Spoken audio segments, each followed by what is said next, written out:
Honorable KARENYI, you can take the floor.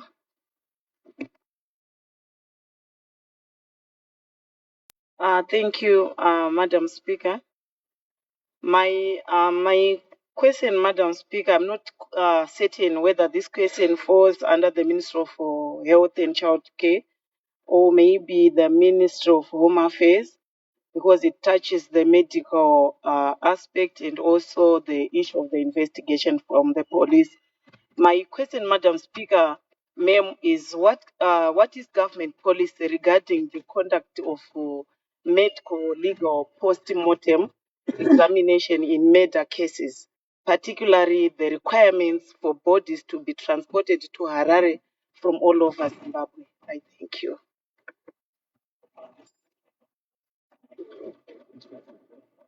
I'm going to direct this to the leader of government business.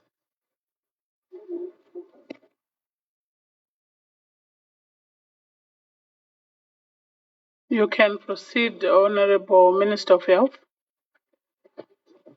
Thank you, Madam President, Madam Speaker.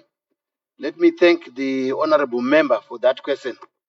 I know of late there have been challenges with post-mortems, especially forensic post-mortems.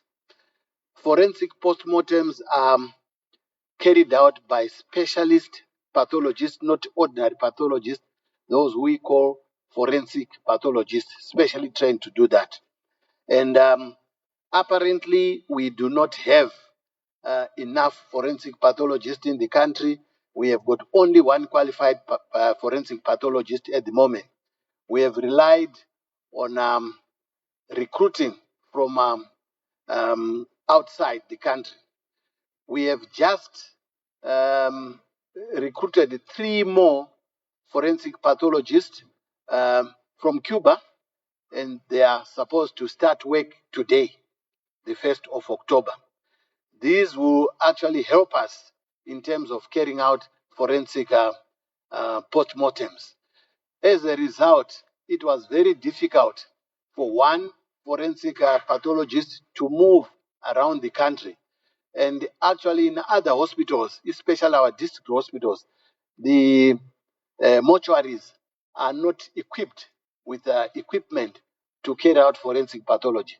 As a result, the bodies had to be moved either to Salim Gabe, Parire Nyatwa, or Chitungwiza in Harare, and same in Bulawayo, Pilo Hospital or UBH.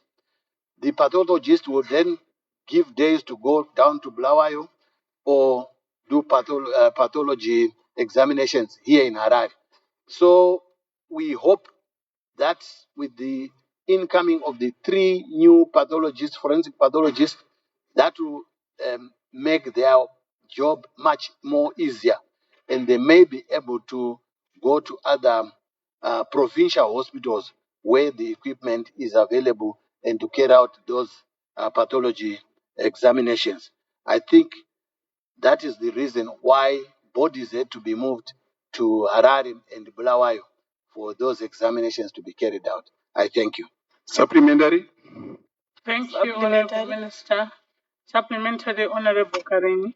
Thank you, Madam Speaker. Thank you, Honorable Minister, for the response. But my follow-up question, Madam Speaker, is taking into consideration the high cost of living, especially in the rural areas or in other cases, Madam Speaker, where you could even go up to more than 3 months before the post-mortem. What could be the maybe the minister's challenge? I know they are only one. Now they've got 3. How are they going to decentralize them? And the other question is, we are now 45 years of independence, and why is it by now, Madam Speaker, we have got only one pathologist who can also do this kind of post-mortem? I thank you. Honorable Minister.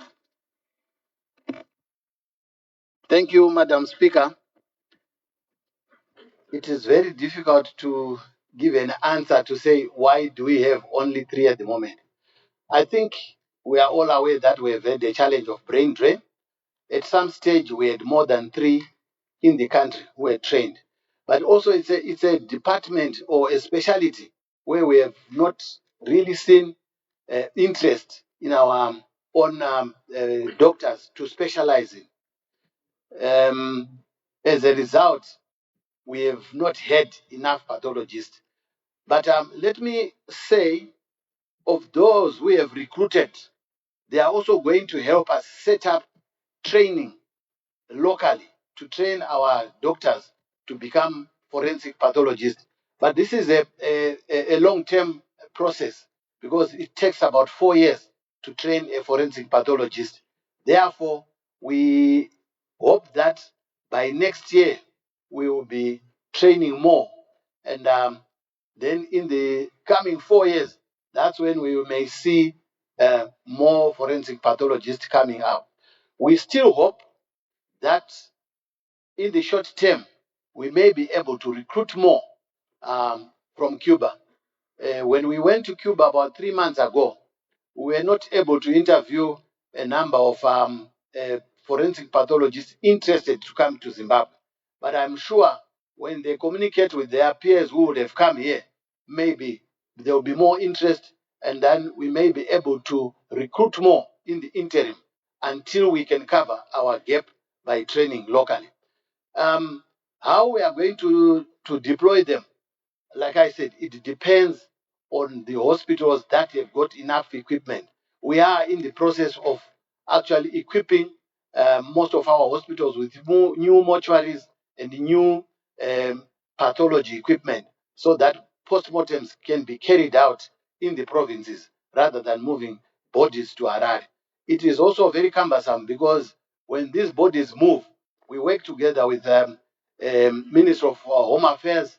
The investigating officer has to accompany those bodies, and the investigating officer and relatives have to be present during the examination. So that is a bit cumbersome. We would prefer these postmortems being carried out in the provinces and districts where such cases would have arisen. I thank you.